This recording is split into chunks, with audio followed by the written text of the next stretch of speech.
Hey guys, welcome to another episode of Magnum Videos. I'm glad you're here. We've got a lot to talk about today. We just got back from Walmart, picked up a couple of items for Miss Rosie that we're going to take care of putting together in a little bit. We also got the cannabulbs that we've been needing in order to do phase 2. So we're going to hopefully get that started today. And I think that's about it. So stick around. I'll meet you out in the front in just a few minutes, right after this.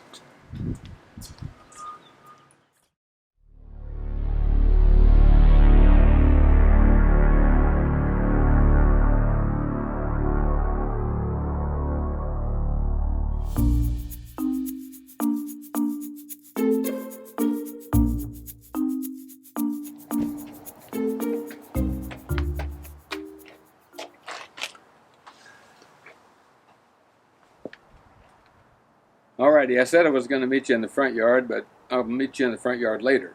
This is the backyard, so this is where we're going to be doing our work.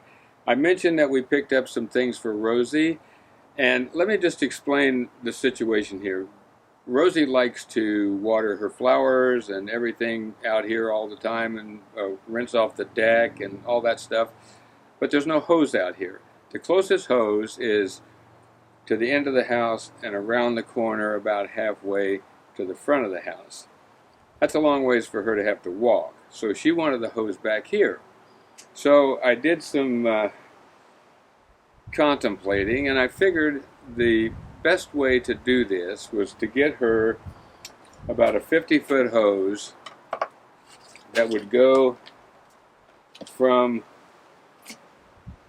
the faucet on the side over there. There's another one on this side back here, but it's about the same distance, and you've got the deck in the middle, and that just wouldn't work. So I got her a hose, and a splitter for the hose faucet, so I can put her hose on one of them and the hose for the front yard on the other one. And this is something that we already had from our other house. I did put a new washer in it so it won't leak, and that's the name of that tune. So that's going to go about 50 feet, which would be about halfway to where she needs it to be. And then from there, hold on, this hose will terminate in this bucket. And I drilled a hole in the side so the hose can go right into the bucket. And then inside the bucket, we hook on one of these pocket hose, the silver bullet pocket hose that's expandable. And it should fit right in there just fine when it's not expanded. So all she has to do is come out here, take the hose out, well, turn off the water, or turn on the water to begin with. Come out here, pull the hose out, and it should expand right out, and then open the nozzle, and she can water whatever she wants. I think this will work for her, so I'm going to put it together, and when I get done, I'll show you what we have, and we'll see if it works. Okay? So all the hard stuff is done. All I got to do is hook a hose up, bring it around, put it in here, and connect it. Easy. I'll be back in just a minute. Alright, my apologies for the wind noise, but it's very windy out here today. We got the splitter hooked up, we got the front yard hose hooked up on the left, and Rosie's hose hooked up on the right. We ran it along the foundation there. All this sod is going to be coming out, and I'm going to even this out and put mulch in here. This is phase 3. And then we come across here, across the window well, under the downspout, under the downspout, under the overhang, and over here to the other side where the little bucket is. The hose is going into the hole in the bucket. Dear Liza, and the black expandable hose is in there. So let me go get Miss Rosie, and we'll see if this works for her. All right, Miss Rosie's getting the feel for her hose. What do you think? Well, How's it working?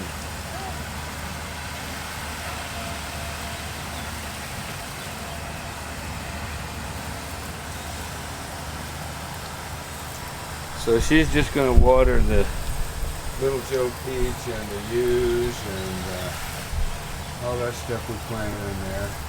I like it. Say it again. I like it. Oh, she likes it. Good.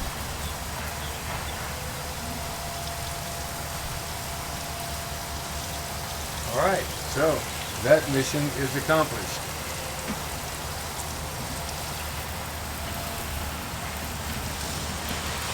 Sweet potatoes. Oh yeah, that's Rosie's new sweet potato plants.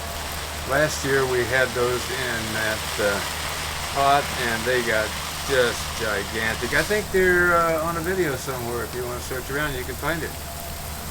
So, I have a feeling those are Japanese sweet potatoes because they look just exactly like the ones we got. oh, okay. Well, we're gonna go away from you now for a while and let you finish your watering. Okay. Okay, see ya.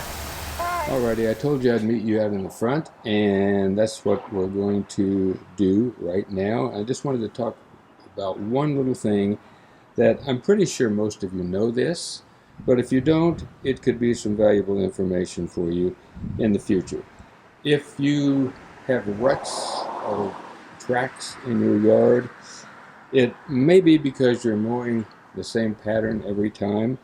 I vary my pattern here, and most lawn people do, so that you don't develop ruts from compressing the ground by running over the same tracks every time you mow. I go north to south on one mow, the next mow I go east to west, the third time I go northwest to southeast, and the fourth time I go southwest to northeast. So I'm only going over the same tracks once every 4 mowings. So that's just a little bit of information for you there. I hope it was helpful. If you notice our depression out there, you may not be able to tell it, but I can tell you from mowing it that it is filling in a little bit. I've only put the fill in a couple of times in a couple of small areas. I did a really deep spot to begin with, and then I branched out or spread out from there a little bit wider and longer, and I'm not scalping it this time. So I think it is working. It's going to take, as I said, probably until the middle of July to get this finished, but I am working on it, and I think that's it for now. There goes the UPS guy.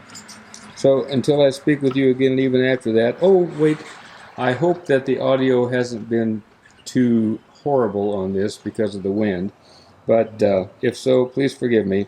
I'll try to do better next time when there's not so much wind. So until I speak with you again, and even after that, you stay focused. All right.